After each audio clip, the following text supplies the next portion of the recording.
Hi, guys and gals. Greg Howe, S9 Radio. As always, thanks for tuning in and tagging along. And I am back after a bout with pneumonia, a healthy dose of winter weather, and then having to waste a bunch of time with this fraudulent scammer I'm going to call the Motorola Maniac. I've got a video coming out on him. The police reports. But anyways, I've wasted enough time with this idiot. This is not what the video is about. Spring has sprung. The antenna projects have begun. I've got the follow-up on the Mako M103 computer optimization, as well as the Avante PDL2 series that were all in the works when Mother Nature slammed the weather window on me last year. But anyways, that's not what this video is about. Some of you may remember last year, August to be exact, I did a video on solar cycle 25, telling people not to waste their time putting up, digging big holes, putting up big towers with horizontal beams. It's time to get your local game on, as by my data-driven mathematical model calculations, solar cycle 25 was all but fizzled and would be pretty quiet by Easter of 2026. Well, guess what? The mathematical models were spot on. I'm not going to say it was a forecast or a prediction. It was just a purely mathematic driven model. Once we hit solar maximum, each solar rotation, certain things occur, and those are the numbers I choose, and they've proven to be deadly accurate since I've been able to get access to them. Anyways, that's kind of what this video is about. It's really about getting your local game on, and I practice what I preach. Have a look. Just getting ready to do a little antenna work, and you're probably saying, wow, these are some funky antenna working tools, and another tree antenna, and I'm going to be doing this with a drone. And this isn't just any old drone, it has its own strap on. Yep, that's right. Check this out. This is a couple ounce fishing weight. I've got tied to some 50-pound test Kevlar, I believe it is, spider wire. And then I've got what I call a breakaway leader here, a little 12-pound test. And that's so if this weight gets hung up in the tree and wrapped around a branch, I can break, theoretically, this lighter test wire without straining the Kevlar and, getting it to go all curly-Q and pigtail on me. Because it's important that this, the drone be able to freewheel this reel quite easily, and that's best done without a bunch of stretched out, tangled up fishing line. So anyways, I've velcroed a remote release to the back of the drone control, allows one-handed operation, and you can see the way that works. Got a little plunger that opens and closes. So as you can see, the lure, which I've hit with a blast of orange because it's kind of hard to see all this rigging 100 feet up in a pine tree. And of course, as the drone lifts up, the weight is already vertical. I get over my drop zone, hit the remote control button, and bingo. So here is the solo setup. As you can see, I've got the pole jammed into a hole up on top of the ladder. Of course, the pole is going to free spool out the spider wire fishing line. Now, long story short, I've got a couple friends that are experienced drone pilots. I tried to enlist their help. They said, no effing way. I'm not losing my drone. You're in a forest. There's no better, no faster way to lose a drone than flying in and around trees. So here I am. I've got virtually zero remote control, anything experience. I did a couple quick little test flights, and as you can see, this is a regular obstacle course. We've got power lines that go to the cabins, and then these high voltage, high tension 22 kV lines that will zap a bird out of the sky or a drone. And then to make matters even worse, I'm in a canyon, so I've got a prevailing wind, and that's what all the buffeting of the camera and the drone you're seeing, let alone the fact I've got this rather heavy fishing lure hanging from the bottom, swinging side to side, and a drone pilot with maybe 1 hour experience. But hey, it all worked out. Everybody said this couldn't be done, and have a look. This is not the perfect drop on this tree, but not bad for a beginner. And eventually I got the perfect, what I'll call a set, right in the crotch of the top of the tree. So you've just seen the obstacle course I had to navigate the drone through. Now look at the obstacle course. I've got to draw the 24-foot tall IMAX and its 10-foot section of counterweight sprinkler pipe up through. This tree was not my first choice. Actually, it was a slender tree right next to it, clear of much of the branch structure that could potentially cause some interference issues. And to combat some of those interference issues, you can see this cardboard nose cone I've made to go over the IMAX mounting bracket. So this is the way you're going to want to prep this. I've got a special detail I'll show you for the pull rope in the end. But the important thing is you really have to, let me turn on this light here. You really have to have the pull rope stretched. Otherwise, when you're pulling it up in the tree, it's going to tear your tape apart. So you want this pull rope stretched. I like to tape it off every couple feet on the stinger, as you see here. And for sure at all the joints, once again, has to be stretched.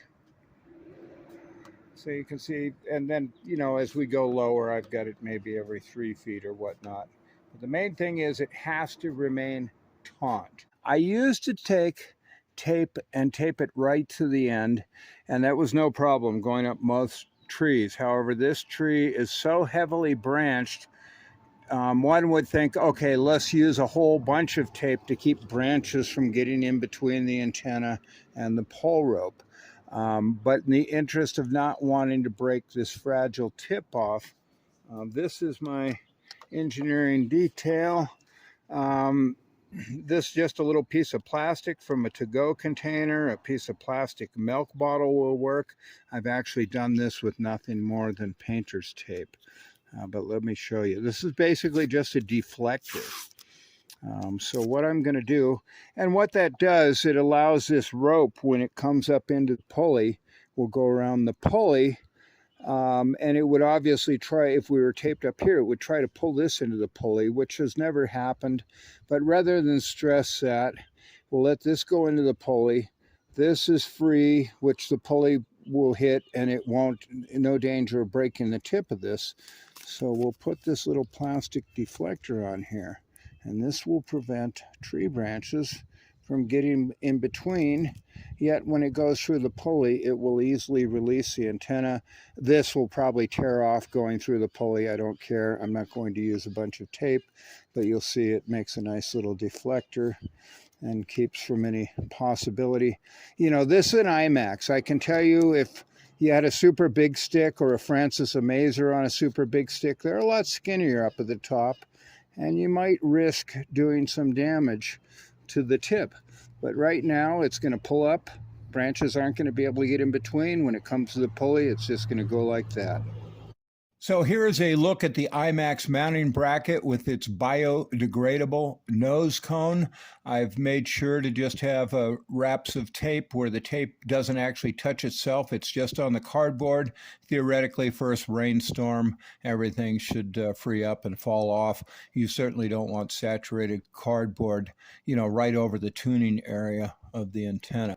Okay, the tension on the pull rope lets me know the antenna has hit the treetop pulley or a tree branch. Let's go up and have a look. I'm getting kind of ballsy with almost 2 hours of flight time under my belt, taking off right from the front deck up through a tunnel of trees, and one wrong move or a puff of wind can spell disaster. Trust me, been there, done that. Now you can see the importance of the fluorescent orange paint.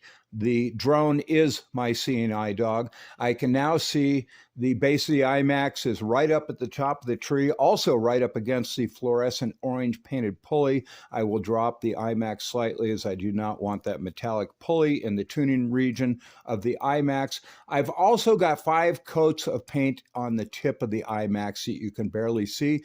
This is important as you're drawing the antenna up through the tree branches. If you hit an obstruction, you want to be able to see, is it the top of the antenna or the bottom of the antenna? This fluorescent paint allows me to see that. So anyways, now we're descending. The top of the antenna is about 135 feet, and it has dramatically increased my receive capabilities. Those of you that follow me know that I told everybody time to get your local game on. I'm doing exactly that with the IMAX. I don't really use it for DX, but yes, Solar Cycle 25 is pretty much fizzled, so I figured I'd, kick it up a notch. So anyways, here I am back down at the S9 Radio Shack. Quite, quite a trek up to the top of that tree without ever having to take a foot off the ground or even climb on a ladder. Now, sorry about the lens flare. It's actually dark. The sun had actually been over the canyon wall from where I sit 110 feet below. But getting some lens flare up at the treetop. And this is, you can see I'm still down in a canyon. Even though I'm a mile high, 6,000 feet, I'm still in a canyon. But this really provided vast improvement locally. And then I use my custom 3-element Yagi for DX. But yeah, nice to have this, drone dream of better than 15 years come to fruition. Okay, guys and gals, as always, thanks for tuning in and tagging along. Greg Howe, S9 Radio. And before I close out this video, I wanted to touch on a few precautionary measures. For sure, you will want some sort of head protection, a hard hat, a crash helmet, even a small pine cone coming down from 30 feet. Can certainly be a wake-up call. I've also gone ahead and purchased an extra pulley and extra rope that allows me to work away from the base of the tree where pine cones and dead limbs have the potential of raining down from 100+ feet. And now that the installation is complete, I will go ahead and remove the pulley, and then I will wrap the rope around the base of the tree, and the actual rope tension will hold everything in place. And then I've got a couple eye hooks that are just allow for nice hangers for me to roll up the excess rope. But the actual strain on anything is really minimized just by the rope wrap around the tree trunk. So no real danger to the tree or anything. And as you can see, it's nice clean setup and visible to the neighbors, and hopefully visible to those out there in radio land. 73.